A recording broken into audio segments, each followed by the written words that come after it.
Hello students, in previous classes we have seen the advent of European countries in which we observed that the East India Company defeated to all those Western European company, rival European companies regarding to Portuguese, the Dutch, the French, etc. and established her supremacy in India. तो establishment of British rule in India उनका topic है भारत में British शासन की स्थापना, establishment of British rule in India और the formation of British Indian empire, भारत में ब्रिटिश भारतीय साम्राज्य की का निर्माण या British Indian expansion, establishment of British rule in India से क्वेश्चन पूछे जाते हैं। फेवरेबल सर्कमस्टेंसेज और द रिस्पॉन्सिबल फैक्टर्स मीन्स अनुकूल परिस्थितियां अथवा उत्तरदायी कारक, वे कौन सी परिस्थितियां अनुकूल थी जो एक बाह्य शक्ति के लिए बहुत लंबी दूरी से है ना आकर के उन्हें भारत में व्यापारिक से विजेता और विजेता से शासक के रूप में स्थापित कर दिया, है ना। कुछ न कुछ तो ये यहाँ अनुकूल परिस्थितियां रही होगी या उत्तरदायी कारक रहे होंगे जिसके कारण यूरोप से हजारों मील की दूरी से आकर के एक व्यापारिक समूह के द्वारा जो व्यापार के सिलसिले में भारत आए थे, व्यापारिक से विजेता बन गए और विजेता से शासक के रूप में इनका रूपांतरण हुआ और यहाँ कंपनी जो एक वाणिज्यिक थी धीरे धीरे एक पॉलिटिकल बॉडी के रूप में और भारत पर अंग्रेजों का शासन स्थापित हो गया, अर्थात ब्रिटिश साम्राज्यवादी हो गई, है ना। उपनिवेशवाद से साम्राज्यवाद के रूप में इनका परिवर्तन। तो 18th सेंचुरी ऑफ इंडिया अर्थात भारत की 18वीं शताब्दी को अगर हम लोग देखेंगे, the first half of the 18th century is the witness of the decline of Mughal empire after death of Aurangzeb, a speedy decline of Mughal empire in first half of the 18th century because the post Mughal rulers were not able or not a skillful administrator, or they were not responsible for or set up to their own governance. So absence of a central power means the speedy decline of Mughal empire in first half of the 18th century created a political vacuum in India.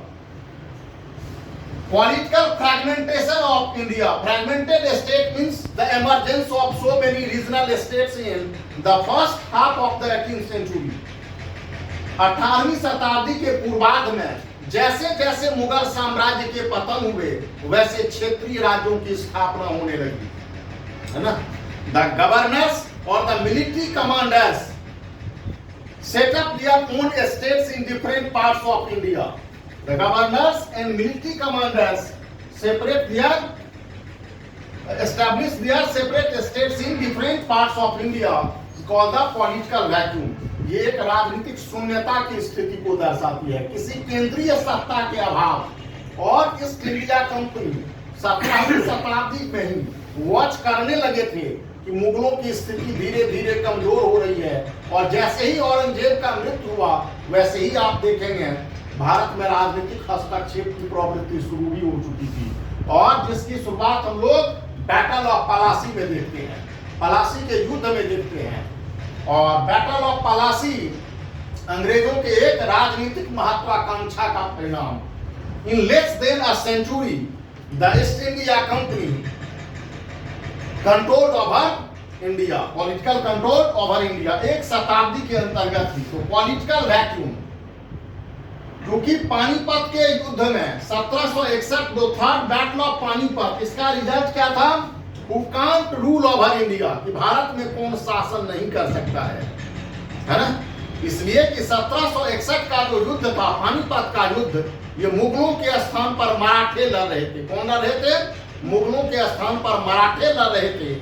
और defeat of Maratha in third battle of Panipat, है ना, ये क्या message दिया? Propagated a message that Marathas were not also capable to replace Mughal, कि मराठा भी मुगलों का स्थान लेने के लिए कतई सक्षम नहीं है। और इस वैक्यूम को फिलअप किया गया इन बैटल ऑफ बक्सर में। ये निर्णायक युद्ध हुआ और बक्सर के युद्ध से यह स्पष्ट हो गया। इसके बीच की गतिविधियां 1757, 1759, 1761 और 1764 की स्थिति को देखिए।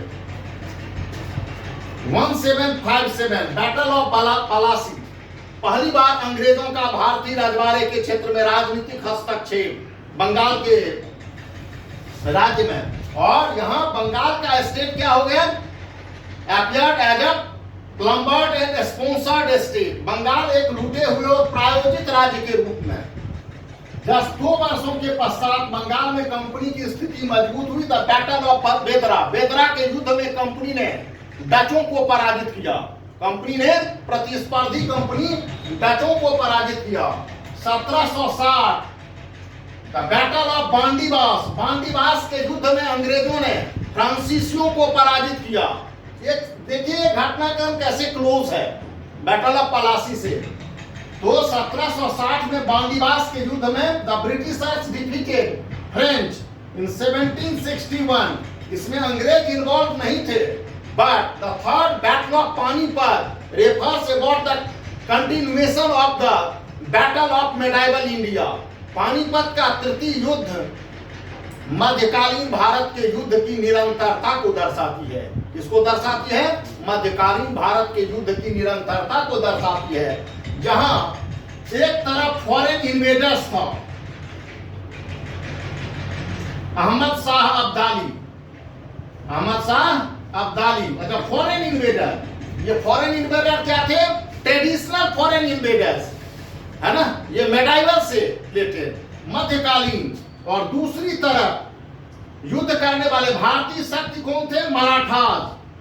यहां अहमद शाह अब्दाली का सीधे मुगलों के साथ नहीं था, बल्कि मुगलों के स्थान पर मराठे युद्ध लड़ रहे थे।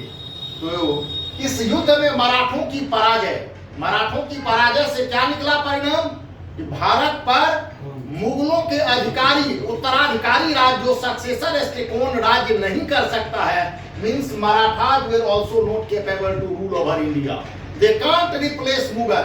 ये भी मुगलों को प्रतिस्थापित नहीं कर सकते हैं, और मराठे भी भारत में राज्य करने के योग्य नहीं है।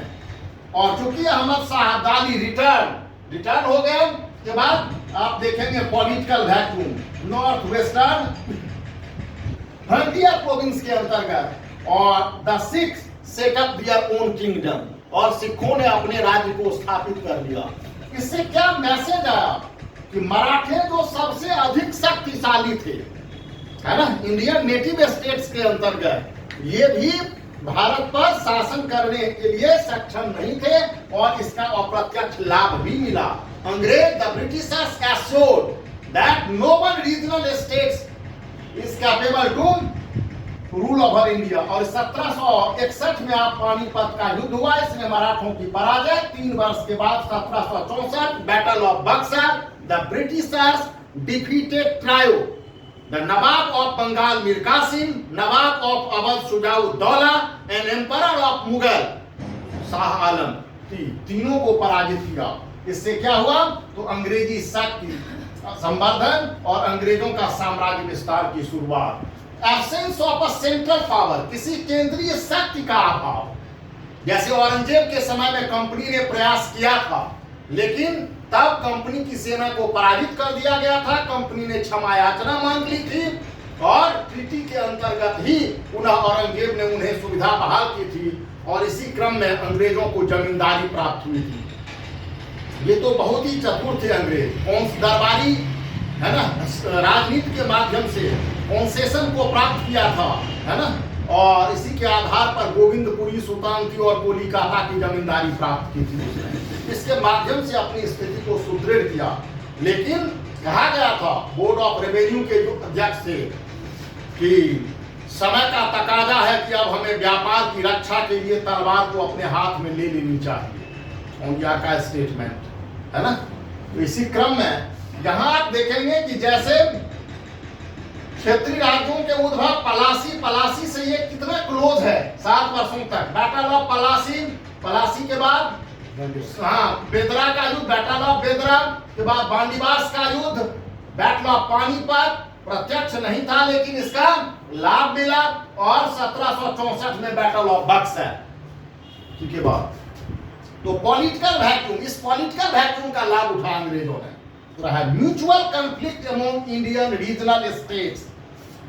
भारत में जो प्रादेशिक राज्य थे, क्षेत्रीय राज्य थे, उनके बीच पारस्परिक संघर्ष की स्थिति बनी हुई थी। जैसे बंगाल, मराठा, उसके बाद निजाम शाही, है ना, अवध के बाद, इस सब के बीच में एक पारस्परिक संघर्ष की स्थिति बनी हुई थी। इस पारस्परिक संघर्ष से इन सभी की शक्तियां छीन हुई, क्योंकि इनके संसाधन लगभग बराबर थे, और बराबर संसाधनों की स्थिति में निर्णायक सफलता किसी को प्राप्त नहीं हो सकी। निर्णायक सफलता किसी को प्राप्त नहीं हो सकी, लेकिन इनकी स्थिति दिन प्रतिदिन दुर्बल होती चली गई।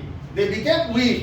तो mutual conflict among Indian regional states, Bharat के क्षेत्रीय राज्यों के बीच में पारस्परिक संघर्ष, और इस संघर्ष से इन क्षेत्रीय राज्यों की स्थिति दुर्बल हुई।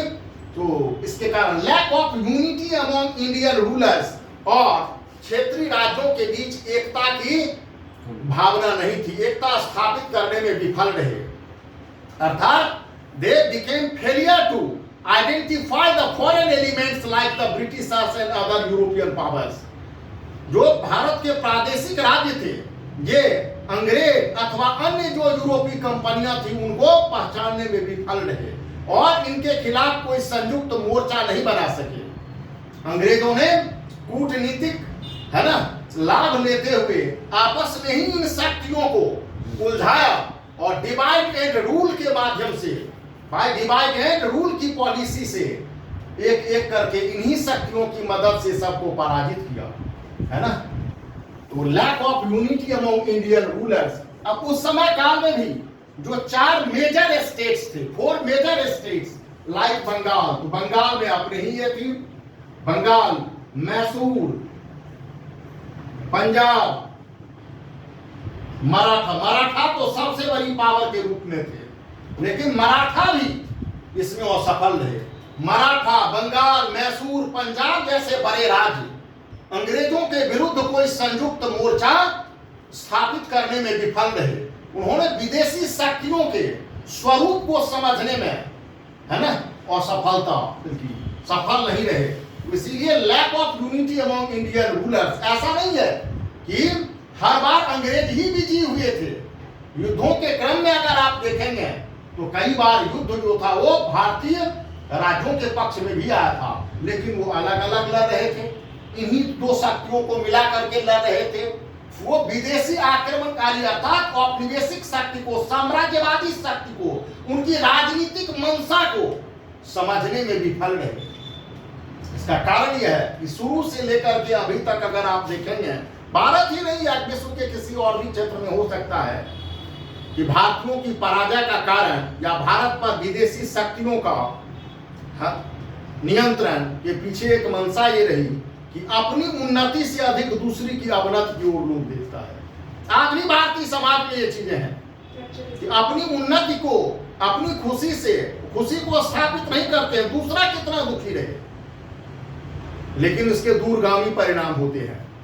मध्यकाल में इसके उदाहरण उपस्थित रहे, नहीं, मध्यकाल में इसके उदाहरण उपस्थित रहे हैं, प्राचीन काल में भी रहे हैं, लेकिन भारतीय रजवाड़ों ने इनसे सबक नहीं सीखा, और जैसे ही किसी क्षेत्र विशेष पर आक्रमण होता था, संघर्ष होता था, ये उनका निजी संघर्ष मानते थे, है ना, और फिर अगली बार वही विक्टिम होते थे।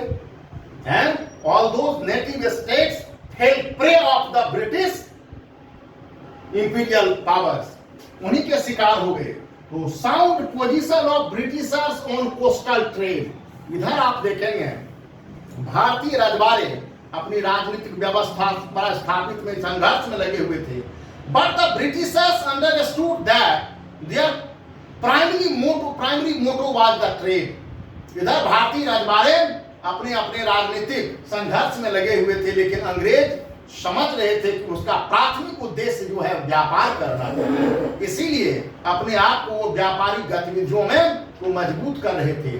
और लगभग जितने उनके कॉम्पिटिटर्स यूरोपियन ट्रेडर्स थे उन सभी को उन्होंने परास्त करके और इंडिया के कोस्ट पर में अपनी व्यापारिक स्थिति को मजबूत कर लिया और इंडिया का जो फॉरेन ट्रेड था, खास करके सी ट्रेड, उस पर ब्रिटिश मोनोपोली स्थापित हो गया और यहां से प्राप्त होने वाला जो लाभ था, ये लाभ भारतीय शासकों को प्राप्त नहीं होकर के अंग्रेजों को प्राप्त होने लगा, चाहे वो वेस्ट कोस्ट हो, साउथ का कोस्ट हो और ईस्ट कोस्ट का हो। लगभग सारे जो कोस्टल ट्रेड थे वो अंग्रेजों के नियंत्रण में आ गए थे, है ना, सूरत से लेकर के और बंगाल के क्षेत्र तक सारे coastal.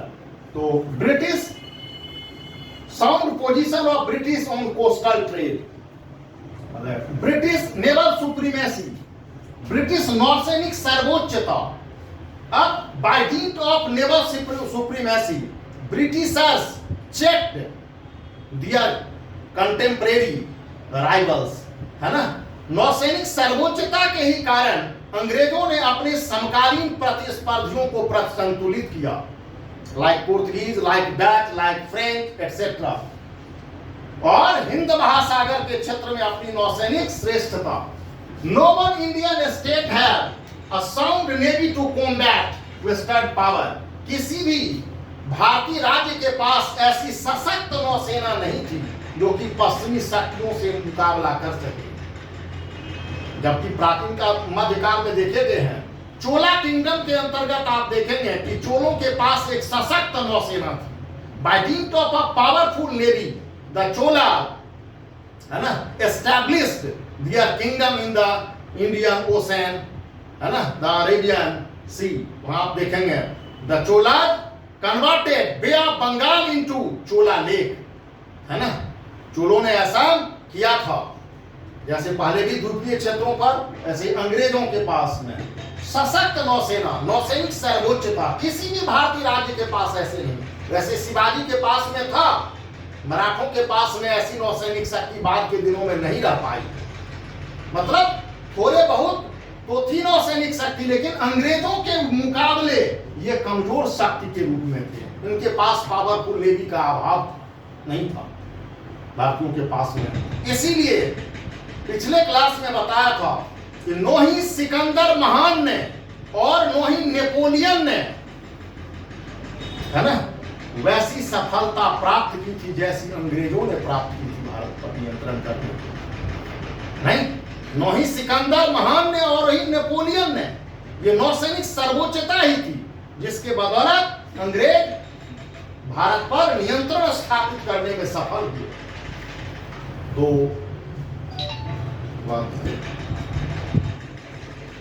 Political lack of political, economic and social stability. जैसे ही आप देखेंगे मुगलों के पतन हुए, वैसे औरंगजेब 17वीं शताब्दी के उत्तरार्ध से ही आप देखेंगे भारत में राजनीतिक, सामाजिक और आर्थिक अस्थिरता का कारण रहा। मुगलों के पतन के दौरान भी ये राजनीतिक अस्थिरता की स्थिति, और 18वीं शताब्दी का पूर्वार्ध, first half of the 18th century is the witness of the political instability, है ना। 1707 में औरंगजेब के मृत्युपरांत 1748 तक 54 तक आप लगातार देखेंगे राजनीतिक अस्थिरता की स्थिति, है ना। आर्थिक, इससे राजनीतिक क्रिया का अस्थायित्व की अनुपस्थिति में आर्थिक क्रियाकलाप भी प्रभावित हुए और सामाजिक अस्थिरता भी हुई। Means the Indian rulers did not won the confidence of the Indian society। भारतीय राजे जो थे वो भारतीय समाज के विश्वास को प्राप्त करने में वो सफल नहीं। इसीलिए समाज के लोगों के बीच में भी एक मैसेज ये गया, पहले वाली जैसी कोई हमें कहा राजा कोई भी क्यों नहीं है। इसीलिए ये बाद में लोगों ने समझा इन चीजों को और तभी जाकर के अपसर्जेंस और अपहेवल्स भी आया और जन सहभागिता भी ब्रिटिश शासन के विरुद्ध हुई। लेकिन पहले ऐसी स्थिति नहीं थी। तो lack of political, economic and social stability, राजनीतिक, आर्थिक एवं सामाजिक स्थायित्व का अभाव था और जिसके अंतर्गत अंग्रेजी सफल भी रहे। टेक्नोलॉजिकल एडवांसमेंट टू ब्रिटिशर्स, अंग्रेजों के पक्ष में प्रौद्योगिकी क्या थी? उन्नत प्रौद्योगिकी थी। उन्नत प्रौद्योगिकी अंग्रेजों के पक्ष में थी। आफ्टर रेनेसां अर्थात पुनर्जागरण के पश्चात यूरोप में जो आधुनिकीकरण हुआ, जो साइंस एंड टेक्नोलॉजी का डेवलपमेंट हुआ, उससे आप देखेंगे जो टेक्नोलॉजी डेवलप हुई इसका लाभ अंग्रेजों को प्राप्त हुआ। द ब्रिटिशर्स, है ना, get benefited from the technological upliftment advancement. और इसी उन्नत प्रौद्योगिकी के अंतर्गत जब 18वीं शताब्दी में दो असमान संस्कृतियां टकराई तो उन्नत संस्कृति का विजयी होना लाजमी था। उन्नत संस्कृति का विजयी होना लाजमी था। अंग्रेजों की अगर आप देखेंगे तो वेल ट्रेंड, सुप्रशिक्षित, अनुशासित, डिसिप्लिन, मॉडर्न इक्विप्ड, आधुनिक हथियारों से लैस थी ब्रिटिश सेना, ब्रिटिश सोल्जर। वही आप इंडियन सोल्जर्स की स्थिति को आप देखेंगे तो इंडियन सोल्जर्स की स्थिति क्या थी? तो वो परंपरागत प्रकार के युद्ध, है ना, कौशल में प्रशिक्षित थी, आधुनिक युद्ध कौशल से अपरिचित थे, है ना। तो वेल क्या ट्रेंड थी, डिसिप्लिन थी, मॉडर्न। वैसे कुछ साक्ष्य ऐसे प्राप्त होते हैं कि भारतीय शासकों ने भी यूरोपीय लाइन पर अपनी सेना को प्रशिक्षित किया था। जैसे रणजीत सिंह की सेना थी, जैसे रणजीत सिंह की सेना पंजाब में थी। लेकिन कुछ एक उदाहरण प्राप्त होते हैं। ओवरऑल जो इंडियन सोल्जर्स थे, जो इंडियन मिलिट्री थे, वो क्या थे? इतने अधिक सुप्रशिक्षित और इतने अधिक अनुशासित और मॉडर्न इक्विप्ड नहीं थे जैसे कि अंग्रेजों के पास में था। इसीलिए अंग्रेजों के जो सेना नायक थे, कमांडर इन चीफ थे, वो बहुत ही क्या थे? सक्षम थे। कई युद्धों में आप देखेंगे उनका स्किलफुल लीडरशिप, उनका कुशल नेतृत्व, है ना, और तभी जाकर के वो अपने प्रतिस्पर्धी यूरोपीय कंपनियों को भी पराजित कर सके और भारतीय रजवाड़े को भी पराजित करने में सफल रहे। भारतीय रजवाड़ों को भी पराजित करने में सफल रहे। सो इस पॉइंट्स को आप देखेंगे, these are the major points regarding to the favourable circumstances और द रिस्पॉन्सिबल फैक्टर्स। इसको कई छोटे छोटे पॉइंट्स में भी बांटा जा सकता है, कई छोटे छोटे पॉइंट्स में भी बांटा जा सकता है। लेकिन अगर मेंस के परीक्षा के दृष्टिकोण से देखेंगे तो ऐसे आप इसको बना सकते हैं और ऐसे आप उसको रिस्पॉन्सिबल फैक्टर्स में लिख सकते हैं, राइट।